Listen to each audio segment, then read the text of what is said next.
Hello friends, today we'll start lasers and laser applications, which include introduction to laser, basic principle of laser, three processes, characteristics of laser, Boltzmann distribution law, population inversion and pumping, types of laser, at last applications of laser. First, introduction. We understand the world around us with the help of information sensed by our five sense organs, namely eyes, ears, nose, tongue, and skin. The sense associated with eye is known as vision or sight. Light is the agent which stimulates our sense of sight. The eyes convert the incoming light into electrical signals and convey them to brain. Brain processes these signals causing images or pictures to be created in our mind. In this topic, we shall study basic principle of lasers, types of lasers and its various applications. Laser is light source, but it is very much different from many of traditional light sources. The name laser stands for light amplification by stimulated emission of radiation.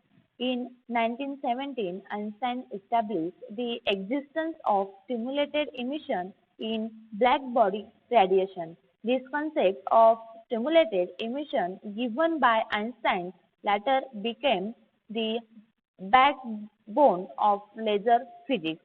However, by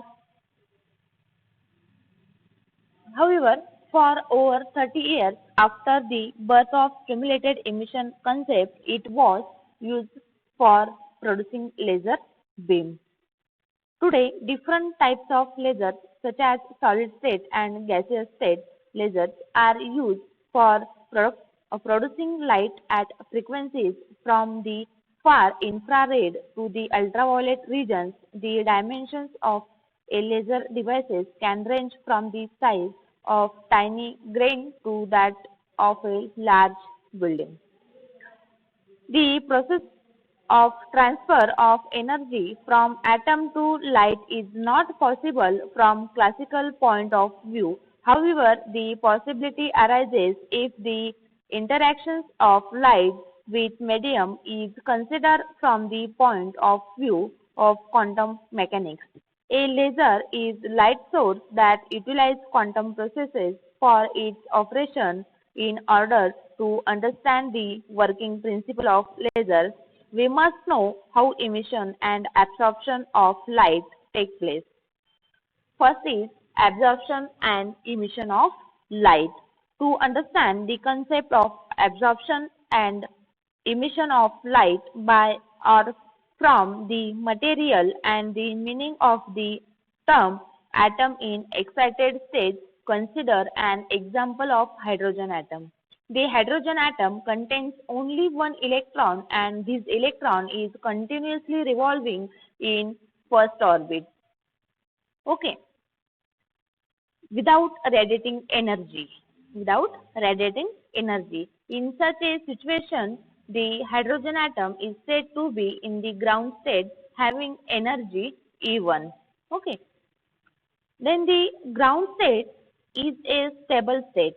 Ground state is a stable state. When this electron receives an amount of energy equal to differences of energy of the ground state and one of the excited state, that is outer orbit, 2s, 2p, 3s, etc. It absorbs energy and jumps to excited state. Jumps to excited state. There are many ways to supply the energy to this electron. If a light of appropriate energy h nu is equal to E2 minus E1 is incident on the atom. The electron is 1s orbit, absorbs photon energy h nu and jumps to 2s orbit having energy E2 from figure this.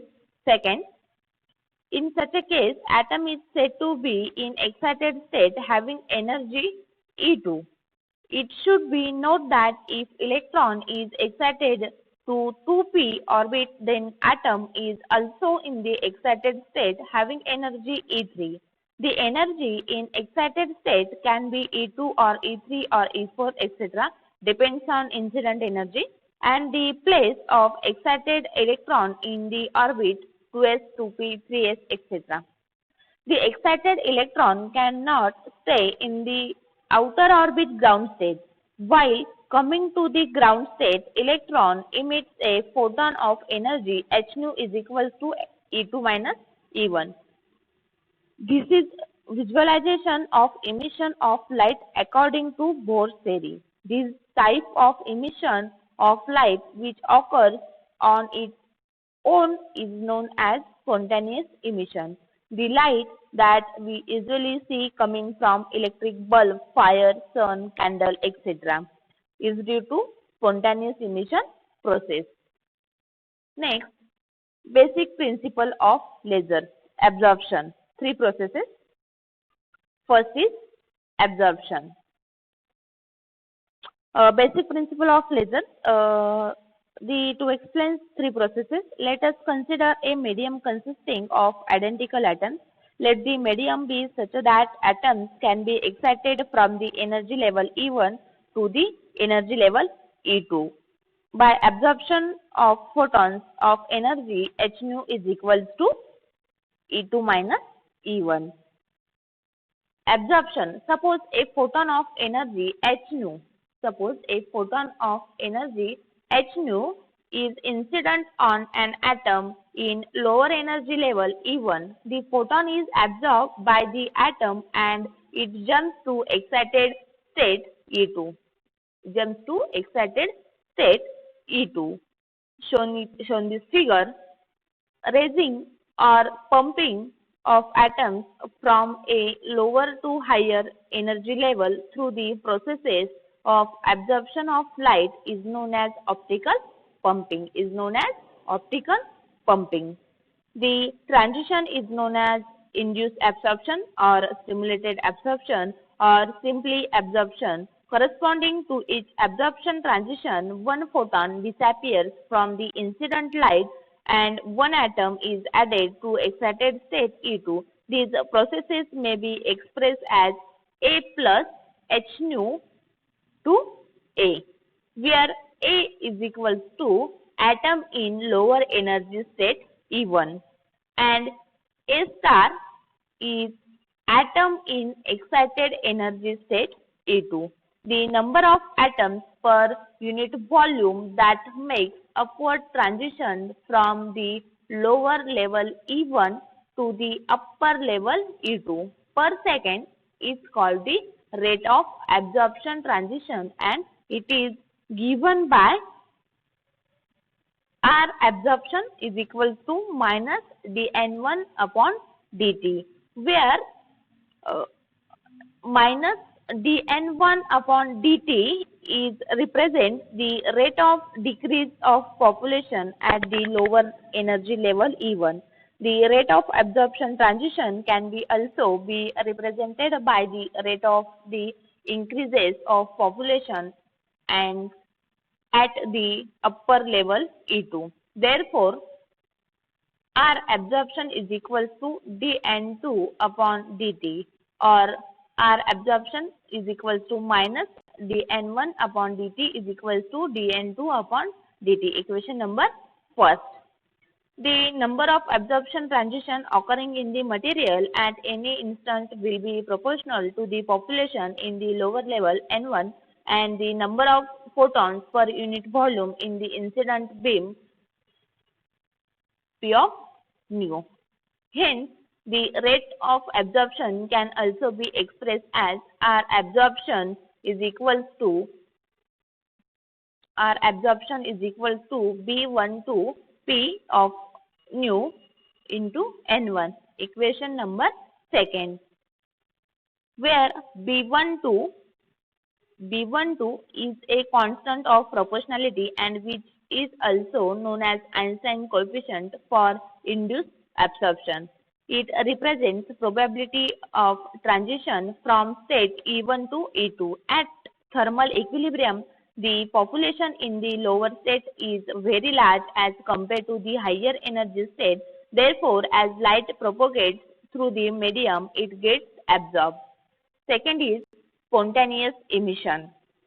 The atom in the excited state can stay for an average lifetime T or tau T is equals to 10 raised to minus 8 seconds. After this time, the excited atom undergoes a transition to the lower energy level on its own by giving up the excess energy in the form of a photon shown this figure. Okay, first figure. The process in which an excited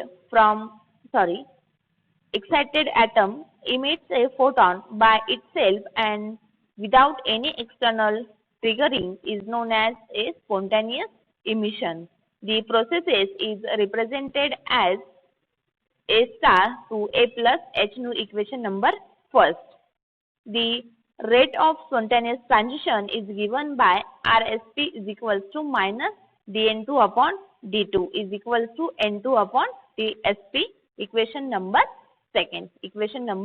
second. The number of photons generated during this spontaneous emission will be proportional to the population of the excited level only. Therefore, the rate of spontaneous emission can be expressed as RSP is equal to A21 into N2, equation number 3. Comparing equation number 2 and 3. We get A21 is equal to N1 upon DSP, equation number 4. Okay. According to quantum mechanical considerations, the spontaneous transition takes place only from the higher energy state to the lower energy state. Hence, spontaneous emission cannot occur from level E1 to level E2. Thus, the rate of spontaneous transition from E1 to E2 will be 0. A12 is equal to 0. This A12 is equal to 0. Important features of spontaneous emission. The processes of spontaneous emission cannot be controlled from outside. Second is, it is essentially probabilistic in nature. Third is, in spontaneous emission, the initial phase, direction of propagation, the plane of polarization are different for different photons. The light is incoherent. The net intensity of radiating atoms in spontaneous emission is I total is equal to Ni, where I is the intensity of light emitted by one atom and N is the number of atoms.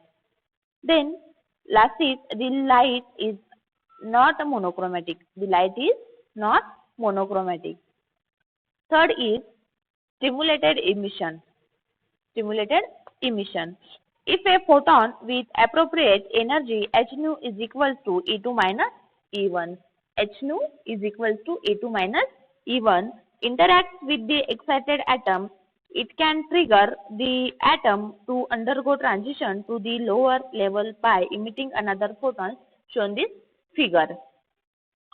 The processes of emission of photon by excited atom through a force transition occurring under the influence of an external agent is called stimulated emission.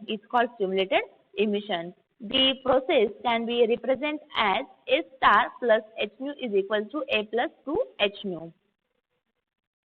The photon emitted in this process propagates in the same direction as that of stimulating photons.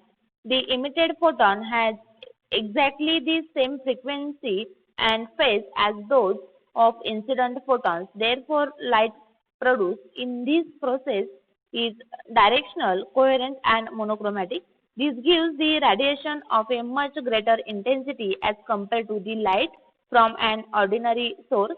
The rate of stimulated emission of photons is given by RST is equal to B21 P of nu into N2. B21 is the B21 is the Einstein coefficient for stimulated emission. Important features of stimulated emission.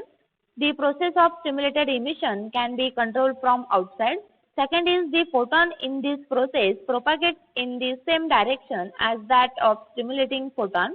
Third is the emitted photons has exactly the same frequency, phase and plane of polarization as those of the incident photon. Fourth is multiplication of photons. Multiplication of photons.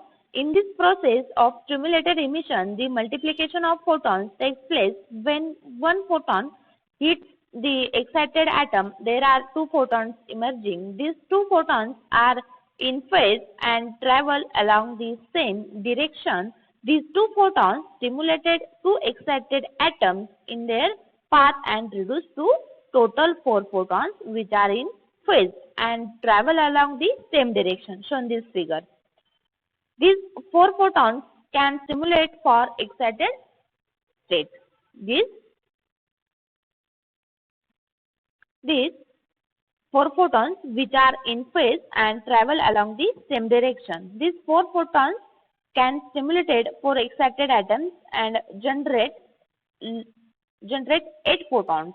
In this way, the multiplication of photons takes place. Okay. Then light amplification. All the light waves generated in this medium are due to one initial wave and all of them are in phase. This wave interfaces constructively and the resultant wave propagates through the excited atoms.